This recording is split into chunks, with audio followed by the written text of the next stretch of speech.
قصص مرعبة في المقابر. قصة المقبرة الملعونة. القرية والمقبرة الملعونة تدور أحداث هذه القصة في إحدى القرى، وكانت هذه القرية تحتوي على مجموعة كبيرة من المقابر، وعلى الرغم من أن المقابر تبدو مكانا طبيعيا للكثير فهو المكان الذي يتم فيه دفن الموتى، إلا أن هناك مقبرة من ضمن المقابر تدور حولها قصص مريبة وعجيبة جدا. وكان في القرية طفل اسمه حسن، وكان حسن كغيره من سكان القرية يسمع الكثير عن هذه المقبرة وأنها تختلف عن باقي المقابر الموجودة في القرية، فقد كان الجميع يقول بأن من يذهب إلى هذه المقبرة لا يخرج منها على قيد الحياة، ولذلك كان الجميع يتجنبها وحتى في وضح النهار.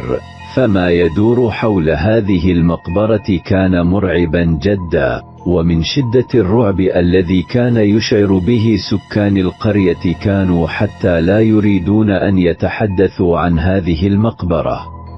أخذ حسن يفكر كثيرا في هذه المقبرة ويسأل عن الأمور التي حدثت في هذه المقبرة بالأخص، ولماذا هذه المقبرة بالذات.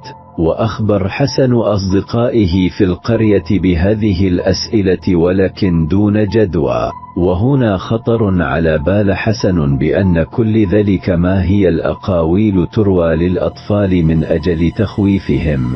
فكان الطفل إذا رفض تناول الطعام تقول له أمه سوف يأخذك إلى المقبرة الملعونة، يخاف الطفل ويأكل. قرر حسن هو واثنين من أصدقائه وهم محمد وعلي بأن يذهبوا جميعا إلى المقبرة، وكان الوقت المناسب للذهاب إلى المقبرة هو بعد العشاء.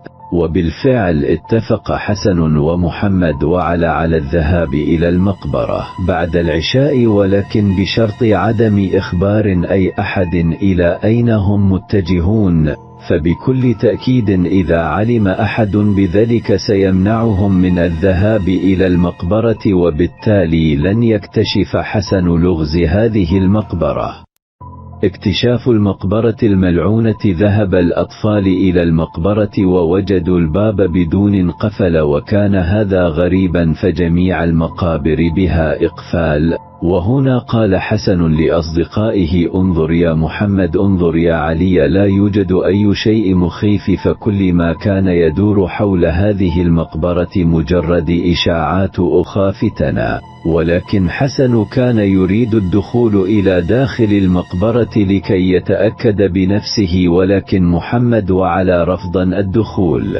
فقال لهما حسن أنتما جبانان أبقيا هنا وأنا سأدخل لوحدي. وعندما دخل حسن وجد أن الباب قد أقفل من تلقاء نفسه، ولكن استمر في السير داخل المقبرة حتى ظهرت له امرأة ترتدي ثوبا أسودا وبلا عينين، ويخرج من مكان عينيها دم ينزل على وجهها، وكانت تصدر أصواتا مرعبة.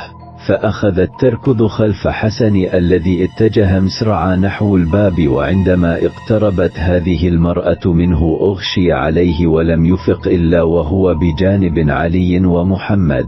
فسألهم ماذا حدث؟ لقد كانت هناك امرأة تركض خلفي. معرفة الحقيقية الكاملة. فقال علي ومحمد لحسن لقد سمعناك تصرخ فقمنا بفتح الباب وسقطت إمامنا مغشيا عليك ولم يكن هناك شيء خلفك. وعندها توجه الأطفال إلى جدة حسن، فقد كانت تعلم كل شيء عن تاريخ القرية، وأخبروها بما حدث.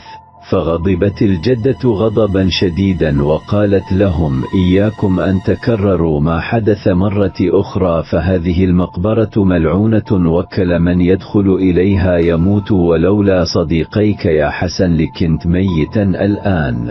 فقال حسن لجدته ما قصة هذه المرأة؟ فقالت له الجدة أنها امرأة كانت تمارس طقوس السحر الأسود في القرية، وفي صباح أحد الأيام وجدناها مشنوقة في بيتها، فقمنا بدفنها في هذه المقبرة.